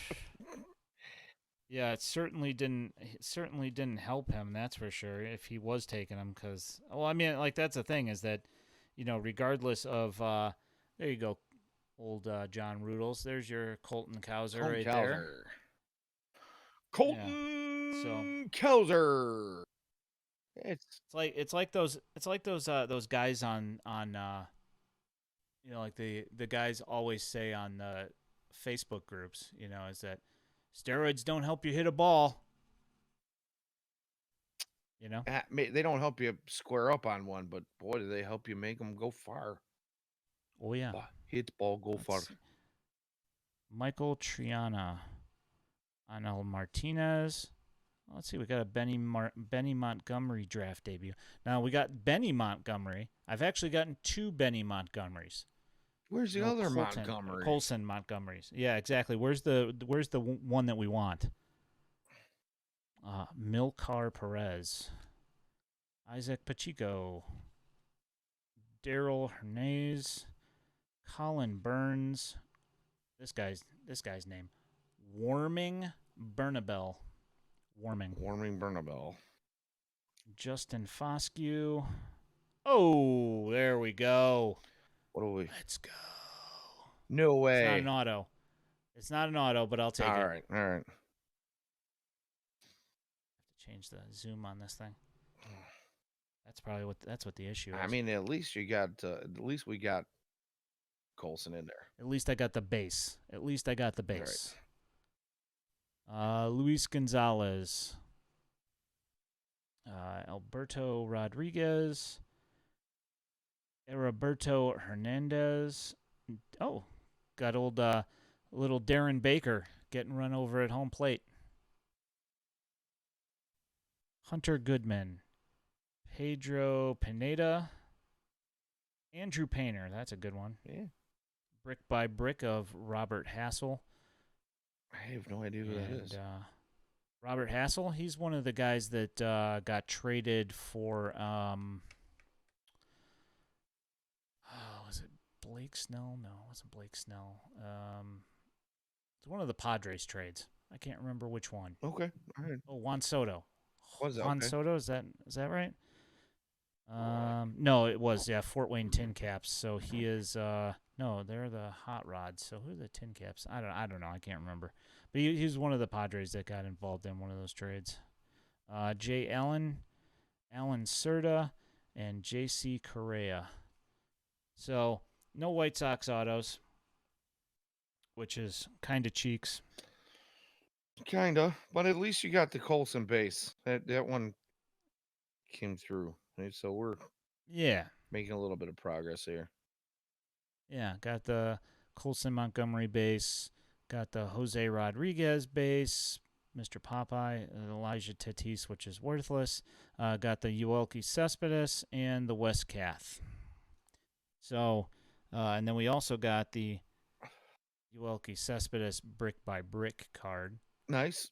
So, we got some stuff. And then, the autos are whatever. But the blue variant Jason Dominguez is probably worth something decent, I'm sure. And the Jackson Merrill's probably pretty decent as well. So Yeah. yeah, so I mean we got a couple of things in there. So we'll have to brainstorm and see what kind of cards. Obviously I've got that box right there, but then after that, then we have to figure out what's going to be the next kind of stuff to get. You know what? Don't be surprised if you find something on your doorstep one day. I'll have something shipped your way. Hey, I'm up for it. Well, only because you have the I am not equipped for a rip, so I'll just send them to your direction. Yeah, I'm gonna have to figure out a good camera situation here that's zoomed in on all that stuff. I mean, it's not awful. I'll say that. I've seen worse. Yeah. I've heard much No, worse on yeah, a for sure. podcast. But You do some fantastic work. I will say on our yeah, broadcast quality. yeah, I just Larry. I mean, like I don't. Yeah, Xavier, do it, man, do it. It's not bad. It's just like I've got the camera sitting all the way up here on the top of the monitor, which clearly is not working out. What I could totally do is just work on the focus a little bit and then zoom in on it and then crop it, and it would be cool. Yeah, and it would be fine. Apparently, I lost the chat again. My phone, I got Twitch running through the phone and it froze up on me. What I missed on the whole Xavier thing over Oh, there? gotcha. Yeah, Xavier says maybe I open my next purchase on here. So Yeah, why not? yeah, exactly. We're always down. Yeah, I thought about ripping that Bowman on here, but then I was like, like I wanted to open that with John Rudel, so we opened that right before I came on. On that thing, I think we got like his favorite his new favorite Colton Cowser. I think we got a chrome of him as well. So, but yeah. So there's that. So yeah, I don't know, probably 3 weeks or something. Probably open up that box of Topps Heritage. I was looking at the actually at a new set of that I had never seen before, a new series. Let me go. And they're expensive as heck.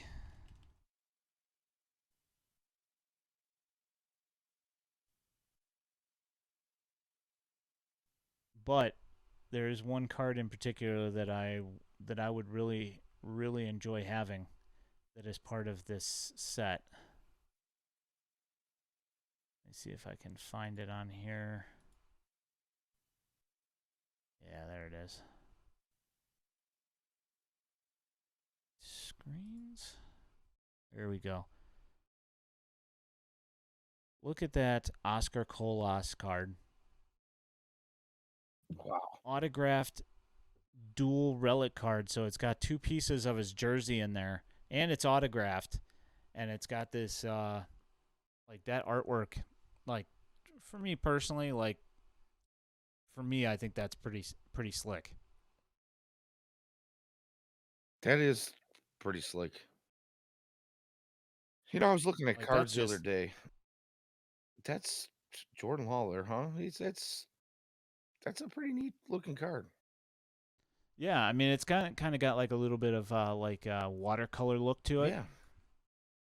But I mean, look at that thing. Yeah, that's definitely. And his autograph's awesome too. It is. I mean, you have no issue knowing who it is. Yeah. I was So, looking yeah, at card packs the other day online, just thinking about possibly ordering something. And I came across, get this, a 2021 Topps Definitive Baseball Collection. You want to know what this? definitive? Yeah, Definitive Baseball Collection, 21 Topps. What's that? What's that all about? This is 8 hits per box includes 6 auto cards. Let's see. Let's read about this. So it says it's kicking off the return of baseball in 2021. I don't know why this is coming up, but it did for 2021.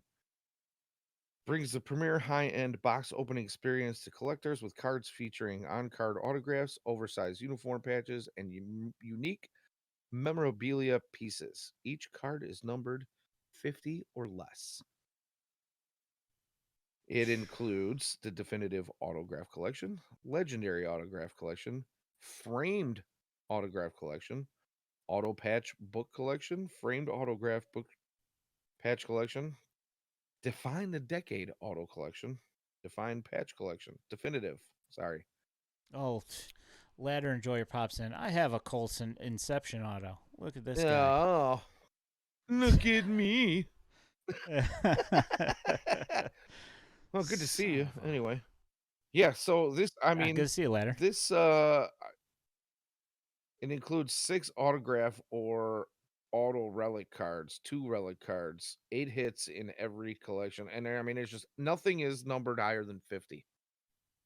This set sells for $2,400.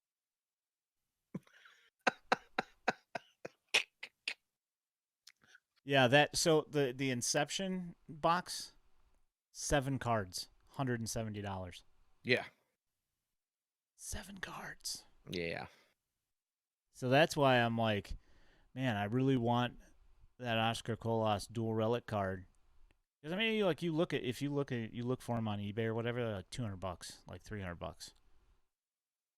But the problem is that if that's not the one that you get in your box, like, I mean, like, what if I get a Ricklebin De Castro? If I get a Ricklebin dual, dual relic card, I'm not gonna. I don't think I'm gonna be that impressed. I'm not gonna be thrilled. Oh, yeah, you don't say. Yeah, I follow the minor leagues pretty intensely, and let's see here, Ricklebin De Castro pro debut auto on eBay. Let's see here, $5. Yep, $5. Yeah. Yeah. Stinking Ricklebin. I mean, Jesus, some of these sets are ridiculous, though. Now, after I saw that one, I had to scroll. I went and searched the high-end specialty boxes, and now I'm coming across $3,000 for 2020 Panini Flawless. Wow. I mean, just insane. Just insane. 2021 Topps Tier 1. $200. Let's see, the Jackson Merrill's $20. Really? Yeah. So that's pretty good. And that's the one that's signed, like the Topps authentic autographed one, right. Not one that's just signed, but it's $20. I'll take that, Yeah, I mean, you're not going to take it. Yeah, exactly. Kevin Made. Oh wow, Kevin Made's $15. Okay. Authentic auto. Yeah. All right. So maybe maybe it's kind of high for a guy who's for a Cubs prospect. Right. I mean, let's see here.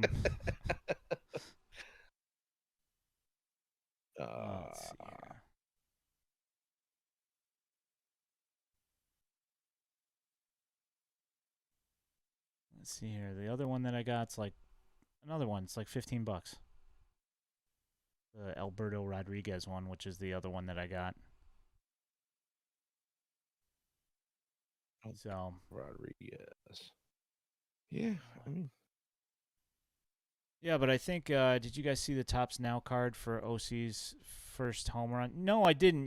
That was the thing. I looked for it that night, and it wasn't there that night, and then I forgot to look the next day, so I already missed out on it because I forgot to look for it the next day. Oh yeah, I heard about that. He was the first of the White Sox. What do they call those? The tops firsts or whatever. So he got his first dinger. Oh, that's nice. Yeah, I wish I would have First White Sox of paid attention. 2022 to get that, or 2023. All right, Excuse me. all right, cool. So if I go and get this Jason Dominguez card graded, the mint 9 one, there's one on eBay that's $120 or best offer. So Yeah, not bad. yeah, I mean that like I said, I am a 100% always skeptical about any Yankees prospect whatsoever. But simply for the fact that that thing's worth money, I'm happy I got it. Yeah, absolutely. Retire early. Yeah, unfortunately, I don't have that. There's like a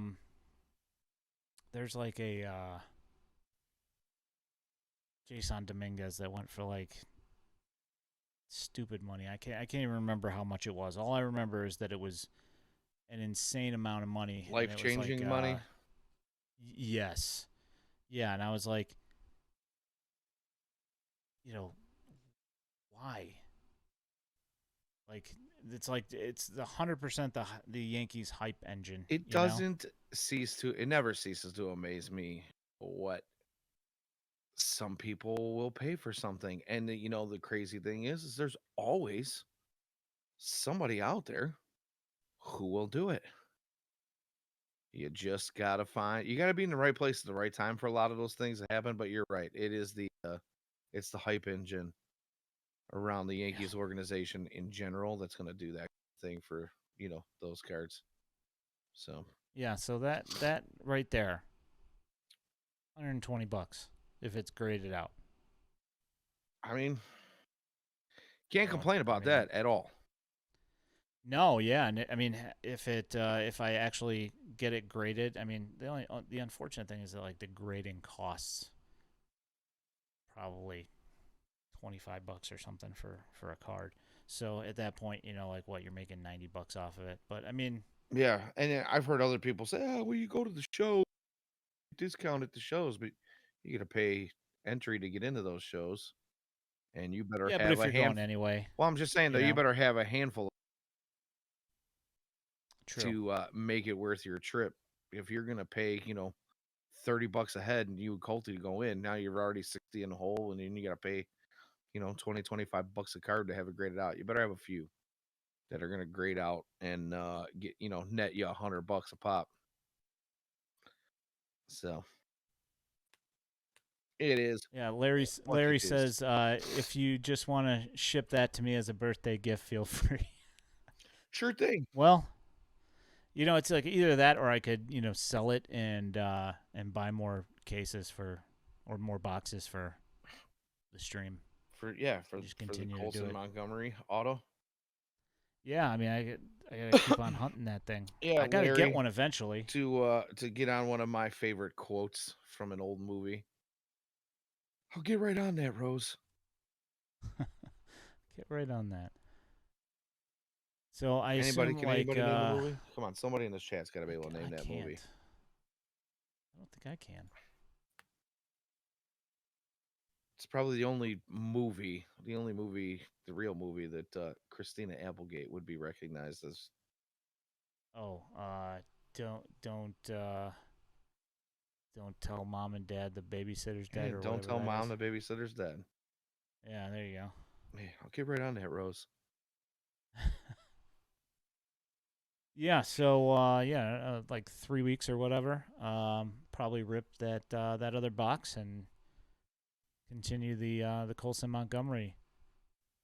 The search experience continues until I get either the another thing. I didn't even get an Oscar Colas either. No, in either I one, mean, in come either on, set. man. Come on, man. I literally between those two boxes, I've gotten like 60 Cubs. Doo-doo. Which I mean,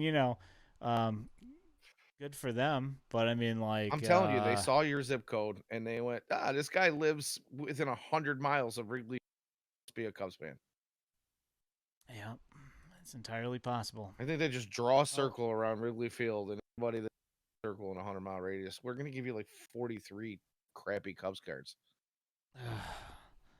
Oh, sweet, some Myrtle Beach Pelicans, awesome. Larry asks how we're feeling about Gio tomorrow. That's a good question. It is a fantastic question, actually, because after watching Michael Kopech bounce back the other day and figuring out that he was indeed tipping pitches like many of us had suspected, and Lance Lynn didn't necessarily have the best outing, but didn't have a terrible outing either. I'm hopeful that Gio can kind of follow this trend of maybe just taking a. I mean, I'd be happy with just a slight step in the right direction from him because, I mean, this dude has not been. You want to talk about command issues?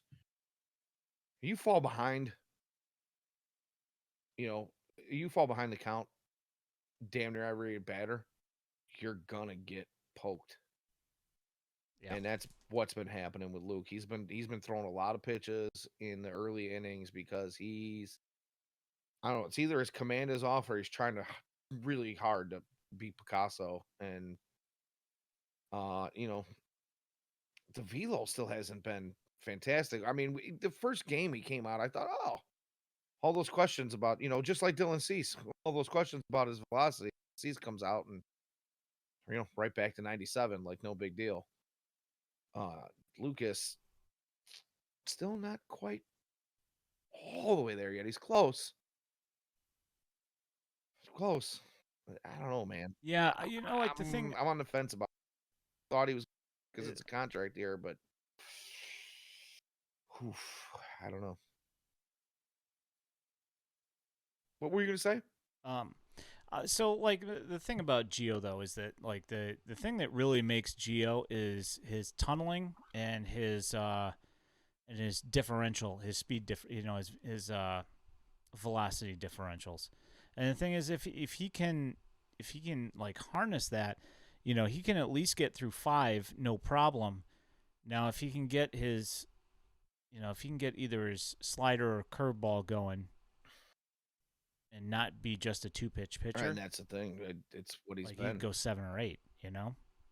as long as command's good. As fantastic as that changeup is, you cannot throw it and a fastball because, like we've been saying on the stream, those guys are sitting. It's 50-50.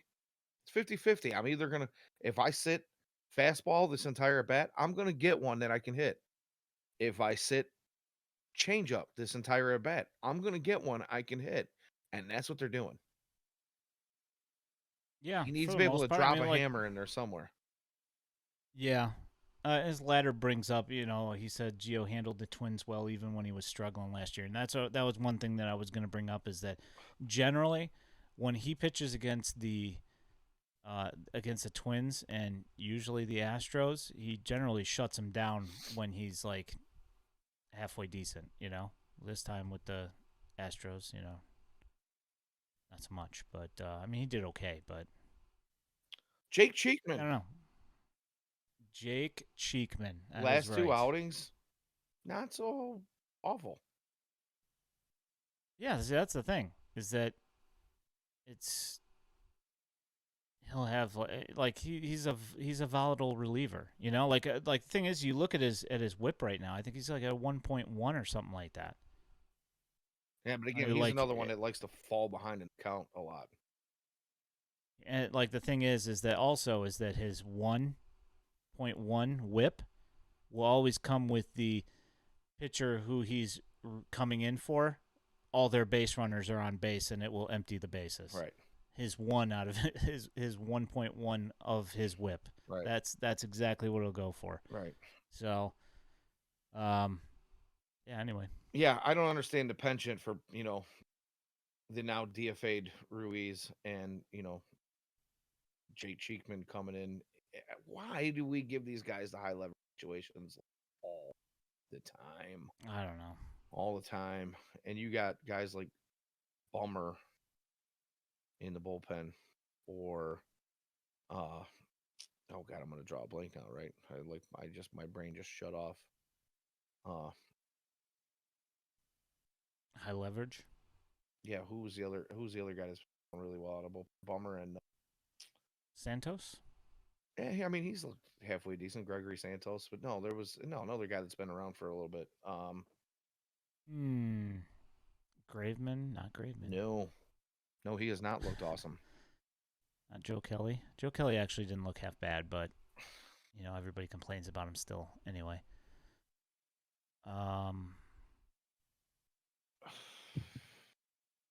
I don't know, whatever. See. Like, I literally am going to have to go Google the freaking bullpen now because, I'm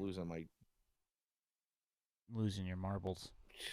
Whatever. Yeah, anyways. I was going to say Raylo. Raylo's the only other guy that I can think of. Yeah, either way, it doesn't matter. Jimmy. Yeah, Jim Bob. There you go. Jim Bob. Yeah, Jimmy Lambert. Thank you. Oh, Jimmy Lambert's curveball yesterday. Yeah, filthy. Absolutely disgusting. Yeah, really good. Why are we not putting that? Was I mean, I get that you want to save the lefty arms for the right positions and the and you want to have these guys have their roles or whatever, but it just seems like Cheekman is out there anytime it's a high leverage situation, just like Ruiz was. Yeah, it's kind of like clockwork actually, which is unfortunate. And I'd rather see, either one of the two guys that I just mentioned there in those situations, other, those guys. But we'll see. I'm shocked that Middleton was the one that got the call and not Tanner Banks. Middleton looked pretty good in his White Sox debut today, so I won't question that. Oh, so hey Larry, so since you're in here, you weren't here earlier when I was showing the video of Tristan Stivors, one of our draft picks from last year. He threw a curveball tonight. I'm gonna put it up here. Yeah, I was gonna say, bring that up because I could watch that over and over again. It is, I mean, that you can watch it all night. Yeah. All right, here we go. Well, this is a thing of absolute beauty. Here you go. Watch this. This is you want to talk like Jimmy Lambert. When Jimmy Lambert was on his way up the prospect lists for the White Sox, his curveball almost looked this good. And this thing is just ridiculous. All right, here we go.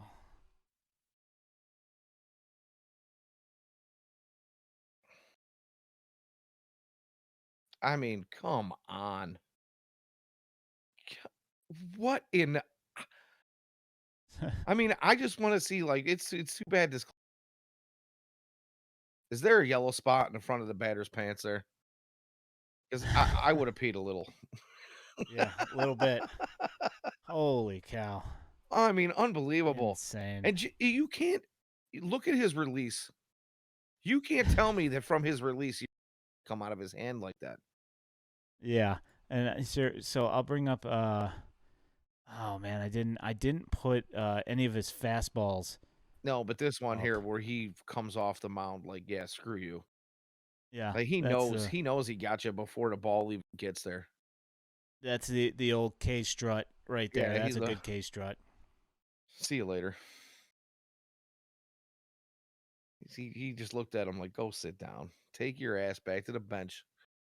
Have a nice day. Like I said, he's one of those guys that likes to yell, so 100% he said something. And probably something to that effect. Yeah. Go back to the bench. I mean, that's good morning, good evening, good night. Brutal. Yeah, and like thing is his fastball is like mid-90s, so it's just like and then you come out there with that change of velocity with 40 inches of vertical break. Come on, man. Yeah. You still playing the show, Larry? I know you're not streaming, but are you still playing the show? Yeah, I'm wondering. So I know like SJD, he's like just disappeared off the face of the planet over there, huh? Yeah, all those guys disappeared. I'm glad to see you, Larry. Yeah, good to see you, Larry, for sure. For sure. I miss some of those MLB The Show streams where we were hanging out. Yeah, it's fun stuff. Yeah, it's like kick those. We need to do. That's one thing I need to do. I need to start doing raids, but I need to get people that actually. Larry, are you old enough to drink yet? Because I'm just asking. Playing it right now. I'm just asking because these socks will make you. They'll make you do that. The team made of glass that you referred to earlier. Oh, Larry says he's playing right now, and he went out to Vancouver in July to go and hang out with SJD. We'll tell SJD that we say hi. Yes, absolutely. And that we miss him, and that he should pop in and say hello. Yeah, Bodie, you don't have to tell Bodie anything. Bodie. The Bodistella. The Bodavista. Yeah, no. I am 26, sir. Oh, my bad. I mean, I don't know. Anyway, but everybody's young compared to me these days. Yeah, it's getting that way. It sure is. Anywho, I think that's probably a good place for us to cut it. We should get the heck out of here. Yeah, let's go. I gotta cut this thing up into the old podcast. If you guys are not subscribed to the podcast, please subscribe to the podcast and go ahead and listen to my interviews with Dan Haloti, play-by-play for the Cannonballers, and Kurt Bloom, the play-by-play for your Birmingham Barons. 32-year veteran of the Birmingham Barons, actually. His second year was with Michael Jordan. Crazy stuff. No kidding. Anywho. Wow. And make sure everybody keeps an eye out for a special appearance from your two favorite hosts here at White Sox Daily Live later on this week. Keep an eye out on your old tweet machine. Yeah. If you guys watch Locked On Sox with Nick Morawski, spoiler alert, me and Danny are going to be on there this week. So I mean, I wasn't going to give them all. Going to give them all. Yeah. Just, No, I mean, why not? Let them plan ahead. Let them plan ahead. I mean, it's only a day away. It's just true. Anywho, yeah, good seeing you as well, Larry. Stop back in, man. Yeah, appreciate fantastic. It. Anytime, brother. Always welcome. Ladder, Grimtall, Xavier, thanks for hopping in and chat. We appreciate it, and we will talk to you guys soon. And we'll be back next Tuesday for another barn burner. Hopefully there's some good stuff to talk about. And Yoan's back on the mend, and he's back out there playing again, and still, hopefully back to torching the ball, because the last two games I don't really count because, he had that foot thing where he fouled the ball off of his foot, and that was the thing. So yeah, he was 0 for 11 or something like that in his last 2 games or 3 games or whatever. So I'm just gonna remain positive and say that didn't have anything to do with any of that. And it's just the foot. That's it. That was the reason why he was not doing well. Blind optimism. That's the way I'm going for at least the next month. I love it. All right, guys. Have a great night. My name is Ian Eskridge. For my co-host, the Danny Miller. You guys have a great night, and we will talk to you guys soon.